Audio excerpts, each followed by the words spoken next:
Se você não sabe por onde começar, comece se aproximando de Deus. Nós cometemos 2 erros. O primeiro erro é nos afastarmos da fonte de água viva. Não beber dessa água que só o Senhor dá. Quando nós cortamos a nossa ligação com o alto, todo o resto dessa vida fica menos bonito. Tem 2 maneiras de a gente ir para longe de Deus. A primeira é ir embora. A segunda é ficar perto dele, mas com o coração distante. Deixa eu me apresentar. Meu nome é Alessandro. Eu hoje participo da Paróquia da Catedral, participo também da Oficina de Valores, que é um movimento que a gente tem aqui na Diocese. Mas eu cresci nessa paróquia, né? Muitos rostos aqui são conhecidos meus. Essa paróquia é a paróquia que me formou. Com 16 anos eu comecei a participar do grupo de jovens aqui, fiquei muitos anos aqui na paróquia. Então eu sou muito grato à paróquia de Nossa Senhora Aparecida do Quitandinha. E é uma alegria estar aqui hoje, dividindo com vocês, partilhando com vocês. Me deram uma frase, vamos colocar assim, um tema, a partir do qual partilhar com vocês, que é Deus e o sentido da vida. Falaram assim, Alessandro, partilha com eles a partir desse tema. E o seguinte, eu quero começar trazendo uma verdade. Se isso que eu estou dizendo aqui agora for mentira, todo o resto que eu vou falar não faz sentido nenhum. O que eu quero dizer? Que verdade é essa? O teu coração tem sede de Deus. O teu coração tem sede de Deus.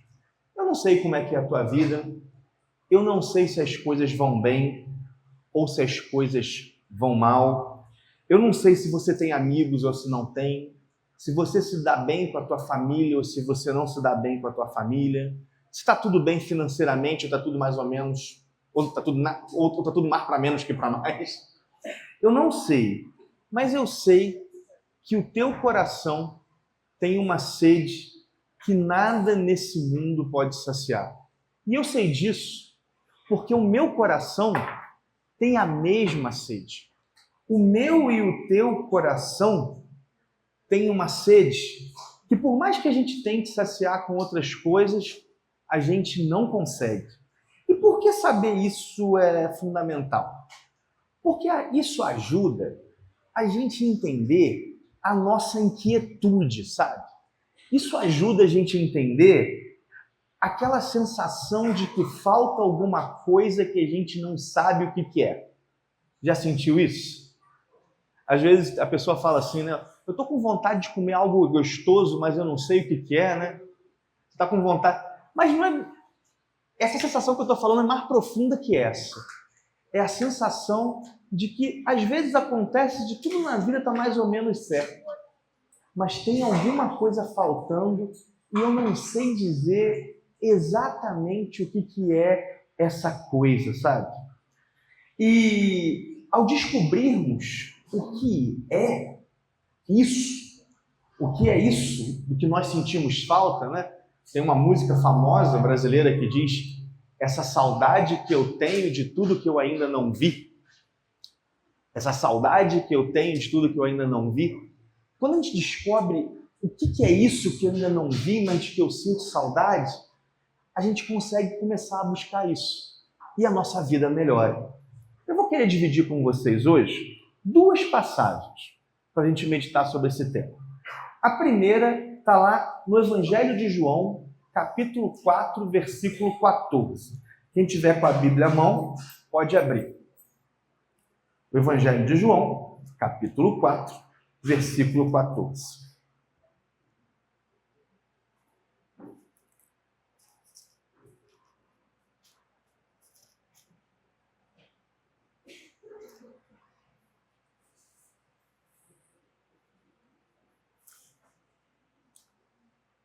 Amém?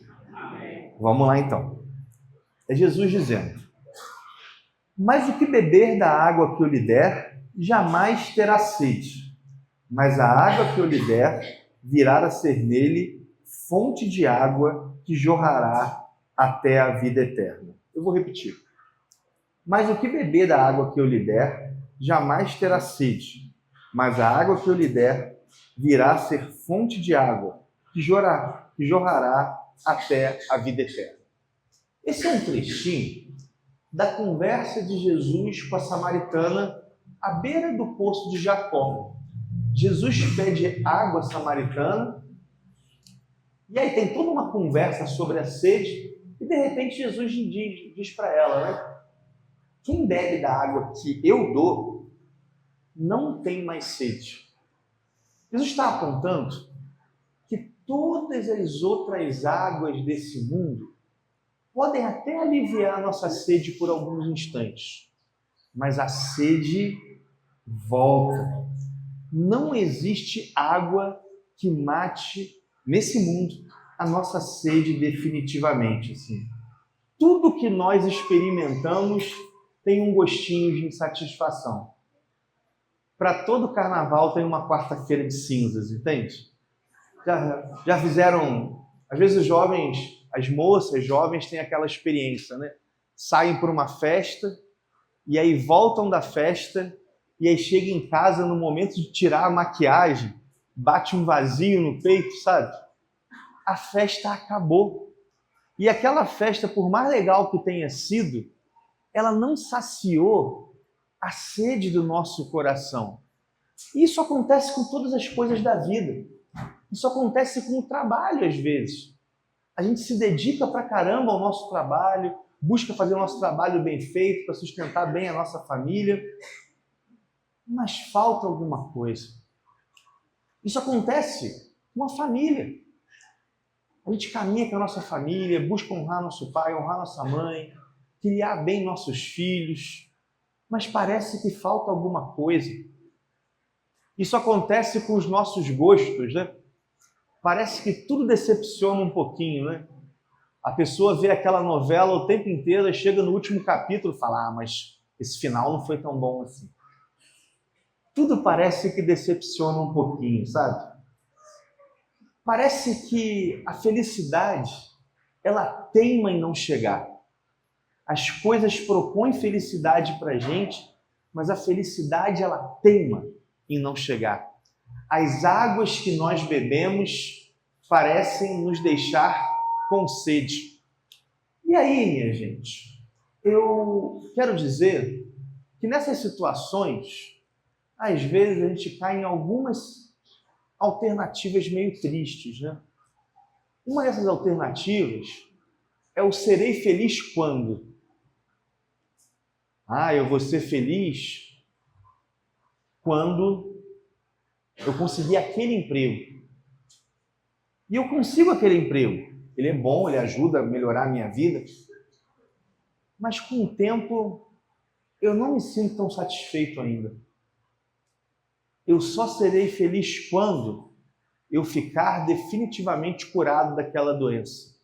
A cura vem. E eu me alegro com a cura. Mas o tempo passa. E agora, o que fazer com a vida saudável que a cura me deu? Porque no final das contas, minha gente, toda a questão é essa. A gente quer a cura, mas o que fazer com a vida que vem depois da cura? Tem a história de um homem, né? Que ele fez uma radiografia do pulmão e aí deu umas manchinhas lá e aí o médico falou que aquilo poderia ser um câncer. E aquilo poderia ser um câncer. E aquele homem foi todo preocupado e o médico falou, mas vamos fazer tal exame e daqui a um mês tem o resultado e a gente vai ter a certeza. Aquele homem fez o exame, ele foi para casa e ele ficou aquele mês inteiro e ele começou a planejar. Caramba, agora eu tenho câncer, o que eu vou fazer da minha vida? E aí ele falou, vou me mudar para uma cidade onde o ar é melhor, né? Onde o clima é melhor, aqui onde eu moro é pior, vamos mudar para Petrópolis. Aqui nosso ar é famoso, né? As pessoas mudaram durante a história toda para cá. já que eu não vou ter tanto tempo de vida, eu vou passar a conviver mais com a minha família. E o câncer no pulmão que ele era suspeita, né? Já que eu não tenho, já que eu vou ter que passar por isso, eu vou me confessar e vou voltar para a igreja. E passou aquele mês, o homem fez vários planos para o que ele faria com a vida dele a partir do diagnóstico daquela doença. E aquele homem, ele vai para o médico, entrega o exame nas mãos do médico e o médico fala, olha só, graças a Deus foi tudo um susto, você não tem nada. E aquele homem voltou para casa vibrando, mas de repente ele chegou em casa e falou, e agora? O que eu vou fazer com a minha vida? Eu tinha planejado tudo. E às vezes a gente é assim. A gente está tão acostumado com as coisas, né? E se vem a resposta que Deus nos dá, né? O que a gente faz com a vida que vem depois da cura? Às vezes a gente pode cair nisso, né? Serei feliz quando? E aí chega aquele quando e parece que a gente não é feliz. A gente pode também cair na situação, e muito católico cai nela, de a felicidade é feita de momentos. Por exemplo, a gente veio aqui, cantou Eu Vou Andar de Trem, foi animado pra caramba, a gente ficou feliz, tá tudo ótimo, a gente tá feliz. Aí a gente chega para casa e já fica triste de novo. Parece que a gente é aquele eletrocardiograma, né? Lá em cima, lá embaixo, lá em cima, lá embaixo, lá em cima, lá embaixo.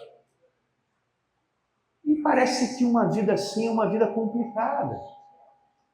Será que tem que estar tudo bem para eu estar feliz? Será que é assim?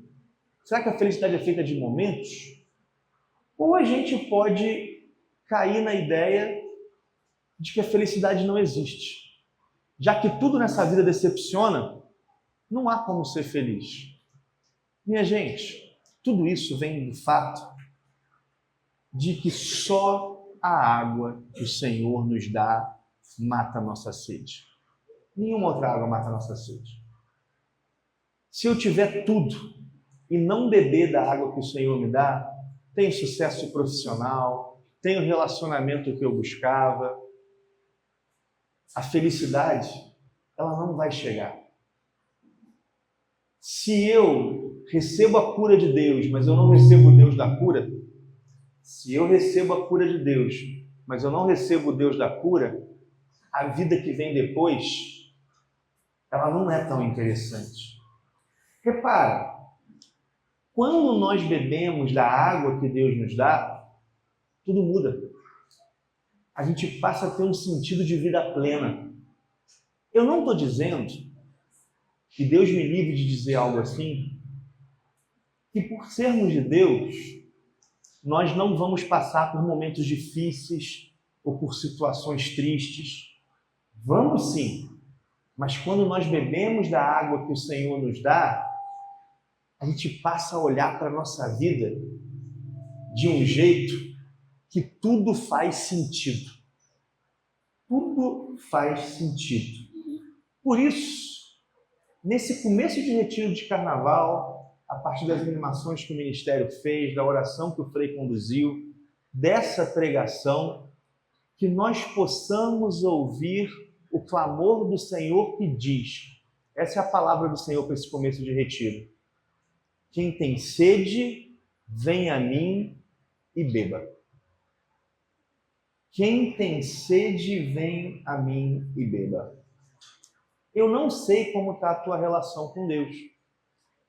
Não sei como é que foi o teu vir para cá hoje, né? Talvez você tenha almoçado e vindo para cá, já tenha vindo com o coração empolgado para beber dessa água que o Senhor dá. Talvez você tenha vindo meio empurrado. Às vezes a gente vai empurrado, né? Talvez você tenha vindo meio empurrado. Talvez você tenha vindo meio desanimado. Independente da situação que você está. Quem tem sede, vem a mim e beba. E aí, eu falei que nós leríamos duas passagens. A outra passagem é do profeta Jeremias. Jeremias, capítulo 2, versículo 13. Jeremias 2, 13. Olha só. Preste atenção. Essa é uma das passagens da Bíblia que eu mais gosto, que mais me fala. Porque meu povo cometeu uma dupla perversidade. Porque meu povo cometeu uma dupla perversidade. Abandonou-me a mim, fonte de água viva, para cavar cisternas, cisternas fendidas que não retêm água. Olha só o que o Senhor está falando através do profeta Jeremias. Que nós cometemos dois erros. O primeiro erro é nos afastarmos da fonte de água viva. Não beber dessa água que só o Senhor dá. E o segundo erro é, já que nós não temos essa água, nós buscamos substitutos. Nós buscamos uma cisterna rachada, uma caixa d'água quebrada, que não retém a água, que está sempre seca. Nós temos, quando nós abandonamos Deus, nós buscamos substitutos para Deus. Olha para mim e responde agora no teu coração. O que tem substituído Deus na tua vida? O que na tua vida você tem colocado no lugar do Senhor? O que? Essa é a pergunta que você tem que responder hoje. Qual é a cisterna rachada que você tem construído? E vários são os motivos pelos quais, por vezes, nós abandonamos Deus. Nenhum deles é um bom motivo, mas vários são os motivos. Às vezes, nós temos a ilusão de uma resposta imediata. Parece que a resposta de Deus demora e nós queremos algo para agora. E aí, buscamos uma alternativa. Às vezes, nós temos uma dor que nos cega, não é verdade? Às vezes, as lágrimas impedem a gente de enxergar. Às vezes, o comodismo do dia a dia, sei lá, a gente não quer ir na missa porque a gente quer ver mais um episódio da série na Netflix. Às vezes, o comodismo do dia a dia. Às vezes, a vergonha pelos nossos pecados. A gente fez uma besteira e a gente se afasta de Deus. Afasta de Deus que pode nos perdoar aquela besteira. Cara, é muito engraçado, né? Parece que com o pecado é assim. O diabo tira a nossa vergonha na hora de pecar, não é verdade? Aí, na hora de confessar, ele devolve a vergonha em dobro. Tipo, a gente tem... Bom, na hora de fazer, a vergonha some. Aí, na hora de confessar, ela volta em dobro. Gente, vamos lá, vamos confessar. Reparem, todos esses motivos nos levam às cisternas rachadas e a buscar substitutos para Deus no teu coração. Talvez quem substitua Deus no teu coração seja um relacionamento. Seja um relacionamento que vai ser marcado, porque quando algo substitui Deus no meu coração, eu vou buscar nesse algo algo que só Deus pode dar. Então vem um ciúme possessivo, por exemplo, ou vem um relacionamento abusivo que eu não consigo desfazer porque aquilo está no lugar de Deus. Pode ser a ambição pelo dinheiro, isso está no lugar de Deus. Pode ser um time de futebol. Pode ser uma vida passada no sofá. Aquela coisa, né? Aquela pessoa que quer que o mundo... Já viu que tem gente que quer que o mundo termine em barranco? Porque se o mundo terminar em barranco, ela tem onde se encostar, né? Tem gente que quer que o mundo termine em barranco. Então, o que substitui Deus, sabe? Tudo isso são cisternas rachadas. Mesmo as coisas boas da vida podem ser cisternas rachadas. É aquela história de uma aranha que ela desceu com a teia dela vinha lá de cima, ela veio descendo, descendo, descendo, e aí aqui embaixo, desse fio de teia, ela foi construindo uma teia maior para os lados. E aquela teia ficou linda, ela andava para um lado, andava para o outro, andava para um lado, e ela olhou para aquela teia do meio, aquela teia que ia até o alto, e ela começou a achar que aquela teia incomodava, que aquela teia atrapalhava. E ela falou, eu não preciso dessa teia.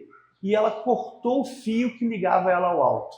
Na hora que ela fez isso, aquela teia que estava embaixo fez assim e matou a aranha sufocada. Quando nós cortamos a nossa ligação com o alto, todo o resto nessa vida fica menos bonito. Todo o resto nessa vida fica menos prazeroso, fica menos feliz. O trabalho vira um fardo, a igreja se torna um lugar onde eu nem quero ir. Meu irmão, será que você não está cortando tua ligação com o alto?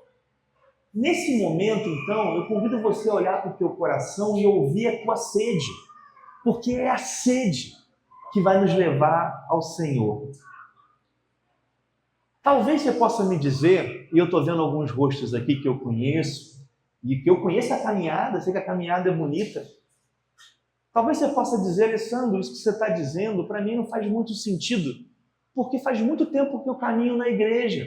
Eu estou na igreja. Eu estou encaminhando com o Senhor. Mas a parábola do filho pródigo, ela ensina uma coisa que às vezes a gente não olha tanto. A gente lê a parábola do filho pródigo, como é que é a parábola do filho pródigo? Um filho vai embora de casa, não é verdade? Pede a herança e vai embora de casa. Então nós vemos esse filho mais novo como aquele que foi embora de casa e por isso ficou longe do pai. Mas a gente esquece que a parábola fala de outro filho, do filho que ficou em casa. E no final da parábola, quando o irmão dele volta, esse filho acusa o pai. Esse filho não quer celebrar a volta do irmão. A parábola do filho pródigo, ela diz que é possível estar em isso. É uma coisa que deve incomodar quem está na igreja há muito tempo. É possível estar em casa e estar longe de Deus. Tem duas maneiras de a gente ir para longe de Deus. A primeira é ir embora. A segunda é ficar perto dele, mas com o coração distante. Pensem nisso, sabe? Mesmo vivendo na igreja, é possível ter cisternas rachadas. Já viu aquela pessoa, por exemplo, que é muito apegada ao cargo dela na igreja? A posição, ao cargo, a imagem dela. O que as pessoas vão achar de mim? Para você, meu irmão, só quero te dizer uma coisa hoje. Quero repetir o que o Senhor disse. Quem tiver sede, venha a mim, ídolo. Vai até o Senhor, sabe? E hoje, a gente precisa se aproximar de Deus. Esse retiro de carnaval só tem sentido para isso. E você deu um passo importante. Você veio para cá porque você quer estar perto de Deus. Você podia estar fazendo qualquer outra coisa. Você podia estar em casa vendo televisão, você podia, sei lá, sair, ir num show, mas você veio para cá. Então, você está sinalizando que você quer estar com Deus. Você quer se aproximar de Deus. Então hoje vamos fazer isso, sabe? E talvez você pense, Alessandro, você está falando isso aí, mas a minha vida está toda bagunçada. Eu não sei nem por onde começar. Já viu aquela casa que está tão... Eu lembro, quando eu casei, te alugou um apartamento que estava fechado há 1 ano. Ninguém entrava no apartamento há 1 ano. Tinha tanta sujeira, tanta poeira, que a gente deve ter passado o aspirador de pó, não estou exagerando, mas 10 vezes. E não parava de sair coisa, assim. Aquele negócio tinha tanta poeira que a gente não sabia nem por onde começar. Talvez você olhe para a tua vida e você não saiba nem por onde começar. Tem uma expressão em inglês que eu gosto muito, que é first things first. First things first. Em português ela fica um pouco pior. Primeiro as prioridades. Em inglês é primeiro as primeiras coisas. Se você não sabe por onde começar, começa se aproximando de Deus. Se confessa. Começa se aproximando de Deus, sabe? Primeiro as primeiras coisas, assim.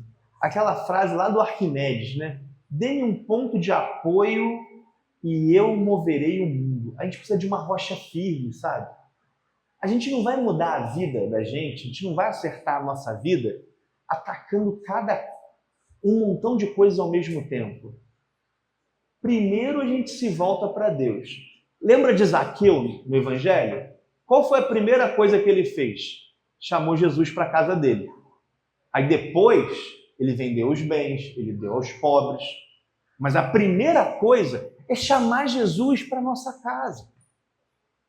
Essa é a primeira coisa, sabe? A gente precisa disso. Então, meu querido, você tem que mudar muita coisa? Muda você primeiro. Quem aqui tem um parente que precisa mudar de vida? Levanta a mão. Quem aqui, ó, meu pai, minha mãe, meu irmão, meu filho, sei lá. Quem aqui tem um amigo que precisa mudar de vida? Nossa, todo mundo, né? O que eu quero te pedir hoje é, não pensa nele agora, não. Muda de vida você primeiro. De verdade.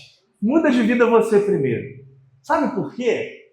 Porque pode ser que a conversão dele comece com a tua conversão. Eu trabalhei com adolescentes durante muito tempo na minha vida, com evangelização de adolescentes. E era muito bonito, às vezes ia lá, pai daquele adolescente era um cachaceiro. O moleque ia lá, fazia um retiro, 12 anos de idade. Voltava para casa, o pai mudava por ver a mudança do filho, estão entendendo? Você quer mudar o mundo? Muda você primeiro. Hoje é isso, sabe? Eu sempre dizia isso para os adolescentes, né? Nos encontros que a gente fazia. Eu quero dizer para vocês também hoje. Vocês estão aqui para mudar. E pode ser que você mude muito. Você vai voltar para casa, tua casa vai estar igual. Se teu marido roncava, ele vai continuar roncando. Se tua esposa reclamava da toalha molhada em cima da cama, ela vai continuar reclamando. Se você tinha um problema grave, o problema te aguarda. Pode ficar tranquilo. O problema te aguarda. Só que você mudou. E a partir da tua mudança, as coisas podem mudar. É claro que nem tudo vai mudar da noite para o dia.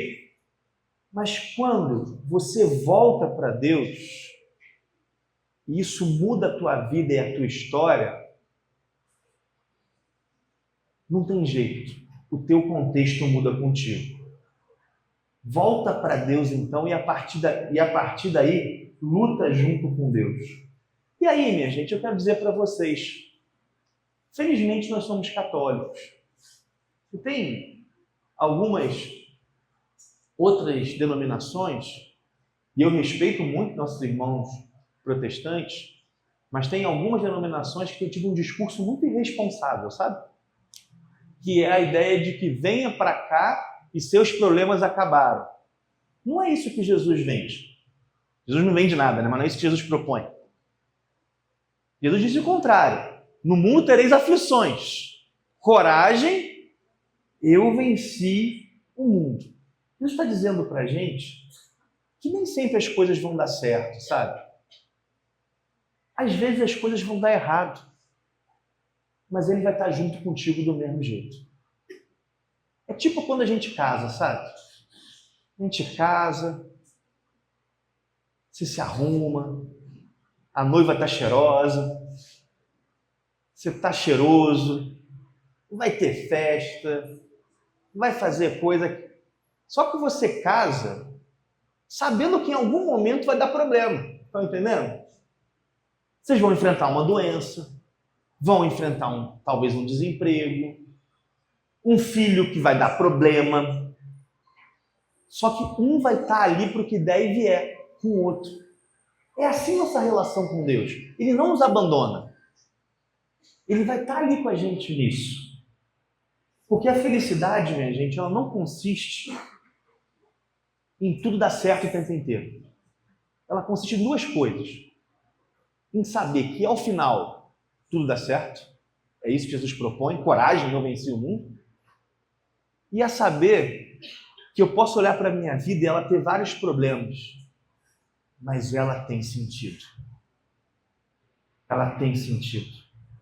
E algo bonito na passagem que nós lemos de João é: quem beber da água que eu der, a água vai jorrar dele.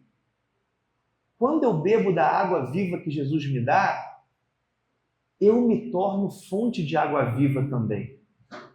Nós afetamos o nosso ambiente, nós afetamos a nossa família. Por isso que eu disse, você quer converter alguém? Se converta. Eu reparo isso na minha vida, né? Minha conversão foi com 15 anos de idade. Eu fui o primeiro católico da minha casa. Pelo menos o primeiro católico que foi na missa mesmo, que se comprometeu. Todo mundo dizia que era católico, mas ninguém ia. Ninguém era comprometido. E eu fui o primeiro aí. E com todos os meus defeitos. Eu me comprometi com aquela fé, né? E estou comprometido com ela, graças a Deus, até hoje. E é interessante, né? Hoje os meus pais vão à missa todo domingo. Hoje os meus pais se confessam. Eu fui na primeira comunhão da minha avó. Eu sou padrinho de crisma do meu pai. Não porque eu seja grande coisa, mas porque eu bebi de uma água viva que, de alguma maneira, também passou a jorrar de mim. E outros puderam beber dessa água. É a história do país dos poços. Já ouviram essa história? Tinha um país de poços. E aí tinha um poço, vários poços. Tinha um poço que ele olhava para dentro dele e ele se sentia muito vazio. Ele se sentia muito vazio. E esse poço, ele resolveu deixar pedras entrarem dentro dele. E ele continuou se sentindo vazio. E esse poço deixou jogarem sobra de obra dentro dele. E esse poço continuou se sentindo vazio. E esse poço resolveu deixar jogar lixo dentro dele. Mas ele continuou se sentindo vazio. Até que um dia, debaixo de todo aquele lixo, aquele poço sentiu uma coisa. Ele sentiu que tinha algo úmido lá embaixo. E ele resolveu dar vazão àquilo. E aquela água foi saindo de dentro daquele poço e jogando para fora tudo que tinham colocado nele. E foi jogando para fora o lixo, jogando para fora as pedras, jogando para fora aquilo tudo. É isso que Deus faz com a gente hoje. Ele quer que a gente sinta o gostinho da água que está no nosso coração, do Espírito Santo que veio em nós pelo nosso batismo, para que a gente tome posse disso e possa jogar fora aquilo que na verdade prometia dar felicidade, mas não tirava dela. As cisternas rachadas. Toma posse da água viva que Deus coloca no teu coração. Quem tem sede, vem a mim e beba. E aí, antes de encerrar essa reflexão, eu acho importante a gente dar um toque prático, né? Você pode me perguntar, e você seria uma pergunta muito boa de se fazer. Alessandro. Podia perguntar isso para Jesus, era até melhor, mas aqui eu que estou pregando, né? Alessandro, como ir até Jesus? Você está me mandando ir até Ele? O que eu tenho que fazer para ir até Jesus? 3 pontos. O primeiro é, separa 3 minutinhos aí, pode ser agora inclusive mesmo, ou pode ser assim que a pregação terminar, e fala para Ele, sabe? Fala para Jesus assim: Jesus, eu estou aqui, eu tenho sede, tem muita coisa em mim que eu tenho que mudar. E aí pode falar para Ele, ó, eu sou assim, eu faço isso, eu já fiz isso. mas eu entendo que é só no Senhor que se encontra a felicidade. Eu não posso ser feliz sem ti. Eu quero voltar para o Senhor. Fala com Ele. Eu volto. Diz para Ele, eu estou de volta. Eu quero caminhar contigo. Essa é a primeira coisa. Na sinceridade do teu coração, fala com Ele. A segunda coisa é, se aproxime da igreja. De alguma maneira você fez isso hoje. Você veio para esse retiro. É porque é na igreja que nós encontramos o Senhor. Esse papo de que eu vou encontrar o Senhor em casa, é óbvio que Deus vai estar lá também, mas Ele fundou uma igreja. É nos sacramentos dessa igreja, é nos irmãos que eu encontro nessa igreja que eu encontro o Senhor. Hoje, o meu encontro com Jesus passa pelo encontro com vocês. Hoje, o meu encontro com Jesus passou por cantar e rezar com o ministério e com o Frei aqui. Se aproxima da igreja, sabe? Torna a missa a tua prioridade. Sabe aquele inegociável? Cara, domingo é dia de missa, o resto é um jeito. Torna a missa o teu inegociável, sabe? Se confessa, comunga, participa. Vem para a igreja. Talvez você possa ter se decepcionado com a igreja, não é verdade? Talvez você possa dizer, mas na igreja só tem hipócrita.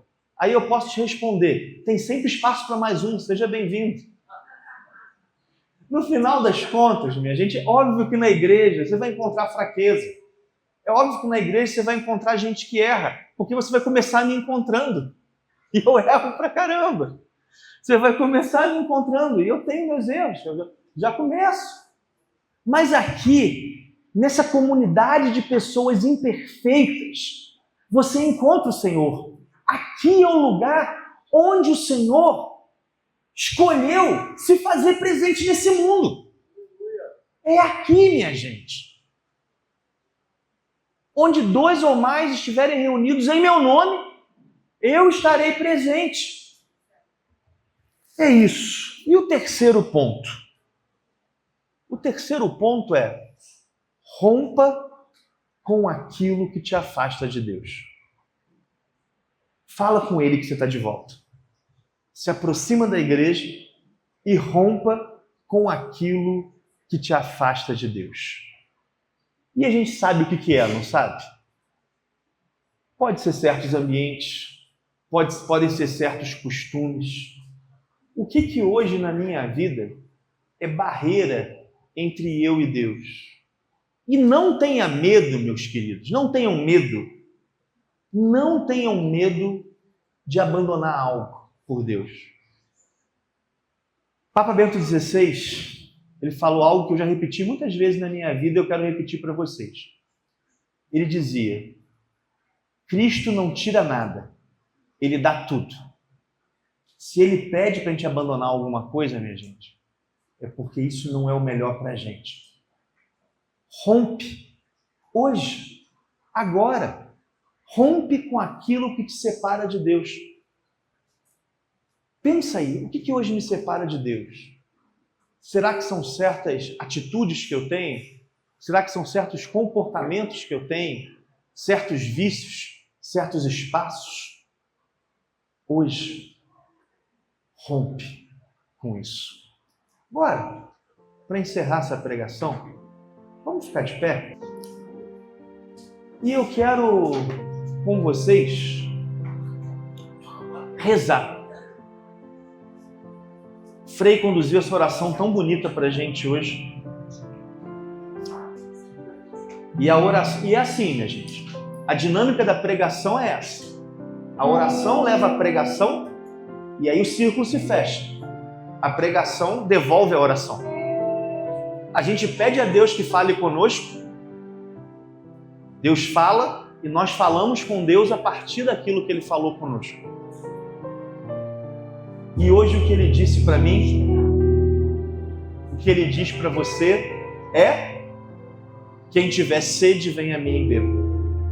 E eu te convido a fechar teus olhos e a dizer: Senhor, eu tenho sede, Senhor. eu tenho sede, Senhor.